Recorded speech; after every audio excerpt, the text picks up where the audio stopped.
அந்த ரசந்தனை அறிந்து கொண்டு மார்க்கவுடன் கணபதியை வணங்கி மைந்தா நெளிந்து மனமலையாமல் இருகால் குட்டி சென்று 16 உக்கி போட்ட சுரிந்து நின்ற நரம்பெருகி மூல சூட்சமும் துளங்குமடா இல்லை.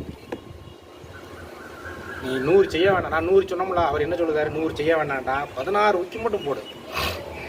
காலையில் எழுந்து 16 உக்கி போடு, உட்காந்து எந்தி நிமிந்த நல்லெண்ணெய் நேர்கொண்ட பிறகு 16 உக்கி போடு. இதுதான் முதல் பாட்டு. இதெல்லாம் நிறைய இருக்குது. கணபதினா கணம், பதி, கணம் பொருந்திய உனக்கு பிடிச்ச கடவுளை வணங்கி 16 உக்கி போடு. கணபதினா இந்த கணபதி நினச்சிடாதீங்க. நமக்கு பிடிச்சமான ஒவ்வொரு மனுஷனுக்கும், உலகத்தில் இருக்க ஒவ்வொரு மனுஷனுக்கும் ஒவ்வொரு கடவுள் பிடிக்கும். இந்த கடவுளை கணபதி கணம் பொருந்திய பதி முதல் நினைக்கிற இறைவனை வணங்கி நீங்கள் 16 உக்கி போட்டால் போதும். இது வாழ்க்கை ஃபுல்லாக பின்பற்றணும். இது ஒன்று. ரெண்டாவது,